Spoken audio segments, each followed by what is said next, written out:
মেহবুব সাহেব, আপনি এই মুর্শিদাবাদ কাণ্ড বা মুর্শিদাবাদ হিংসার সাথে কি সরাসরি যুক্ত ছিলেন?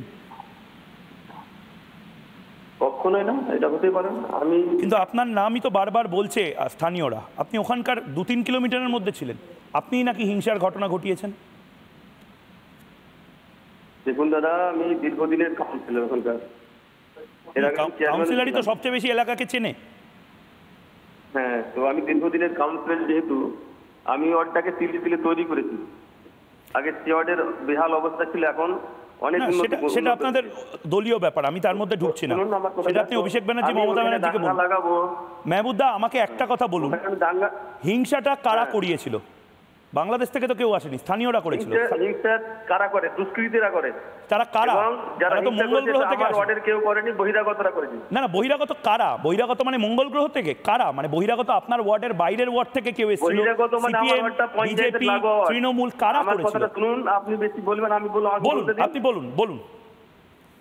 আমার ওয়ার্ডটা পঞ্চায়েত লাগোয়া, মিউনিসিপ্যালিটির লাস্ট বর্ডারে, এবং আমার ওয়ার্ড থেকে কেউ যায়নি। কে কোথা থেকে এসেছে? বাইরে থেকে এসেছে। এটা আপনি দেখতে পারেন, সিসি ক্যামেরা আছে। জনপ্রতিনিধি আপনি, বারবার তৃণমূলের যারা লোকাল স্তরের নেতা, তারা আটকাতে পারলো না?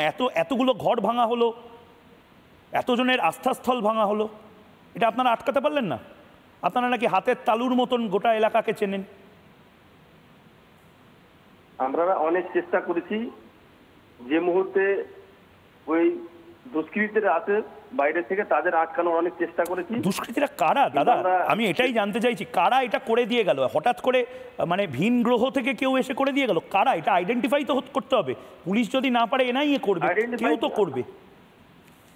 আইডেন্টিফাই করা আমি কি সবাইকে চিনতে পারবো? কি বাইরে থেকে আসছে? কি বাচ্চা ছেলে? সব অনেকেই। বাচ্চা ছেলে ছিল? মানে যারা পাথর ছুঁড়েছে আপনি দেখেছিলেন? বাচ্চা ছেলে ছিল? আমি পাথর ছুঁতে তখন দেখিনি।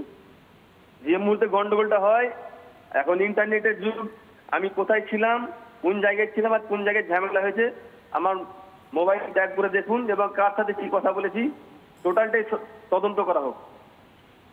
কিন্তু সেখানকার স্থানীয়রা কেন বলছে? হাইকোর্টে যে রিপোর্ট জমা পড়েছে সূত্রের খবর, সেখানেও আপনার নাম উঠে আসছে বারবার। বলে দিলাম, সেটাই তো আর হবে না। শুনুন, আমি দীর্ঘদিনের কাউন্সিলর। হতে পারে কারো শখ জাগতে পারে সেখানে কাউন্সিলর হওয়ার, সেও করতে পারে।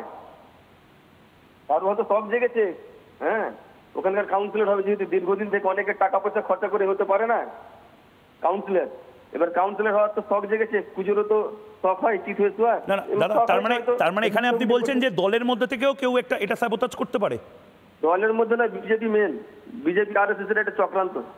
আমাকে বিজেপি ওই জায়গায় কোথায় দাদা? আমাকে কালিমালি লিপ্ত করার একটাই উদ্দেশ্য। আমি দীর্ঘদিন ধরে কাউন্সিলর আছি ওখানে, আমাকে কালিমা লিপ্ত করে আমার ভাবমূর্তি নষ্ট করে, তাদের হচ্ছে। বেশ, অনেক ধন্যবাদ মেহবুব আলম। অব্র, কি বলবে? কাউন্সিলর এরকম অনেক ওয়ার্ড আছে। উনি যদি নিজেকে এখন বিশাল ডোনাল্ড ট্রাম্প মনে করেন, সেই সমস্যা তো আমাদের নয়। ওনার নাম উঠে এসছে হাইকোর্টের ফর্ম করা কমিটির ইনভেস্টিগেশনে, কোনো রাজনৈতিক দল ওনার নাম বলেনি। তার মানে প্রমাণিত হচ্ছে প্রাইমা ফেসি উনি স্পটে ছিলেন এবং উনি জিনিসটার সঙ্গে প্রত্যক্ষভাবে জড়িত। খালি ওনার কথা নয়, লোকাল তৃণমূল এমএলএর নামও উঠে এসছে। আমার বক্তব্য হচ্ছে, এই রিপোর্টে আমরা যা জানতে পারছি সূত্র মারফত, এই রিপোর্টে আরও একটা ভয়ঙ্কর কথা বলা রয়েছে, যে পুলিশকে বারবার মানুষ যোগাযোগ করার চেষ্টা করলেও পুলিশ ফোনটা পর্যন্ত তোলেনি, এবং পুরো এলাকার জলের লাইন নাকি আগে থেকে কেটে দেওয়া হয়েছিল। আমার পরিষ্কার প্রশ্ন হচ্ছে, যদি ব্যাপারটা পূর্ব পরিকল্পিত প্রি প্ল্যান না হয়, তাহলে তো এই ধরনের ঘটনা ঘটা সম্ভব নয়, এই জিনিসগুলো হতো না। আর তার মানে কি দাঁড়াচ্ছে, এটা পুরোপুরি তৃণমূল স্পন্সার্ড বললে কম বলা হবে, পুরোপুরি অর্কেস্ট্রেটেড বাই তৃণমূল কংগ্রেস এবং state government. It is state government sponsored and orchestrated. তারা পুরোপুরি এটা করেছে হিন্দুদের বিরুদ্ধে, এই নগ্ন রূপ, এই নগ্নভাবে হিন্দুদেরকে অত্যাচার করা। নানা ধরনের কন্টেন্ট দেখার জন্য লাইক করুন, শেয়ার করুন আমাদের ফেসবুক পেজ, সাবস্ক্রাইব করুন আমাদের ইউটিউব চ্যানেল। পাশাপাশি অন্যান্য ব্রেকিং নিউজের জন্য অবশ্যই চোখ রাখুন রিপাবলিক বাংলায়।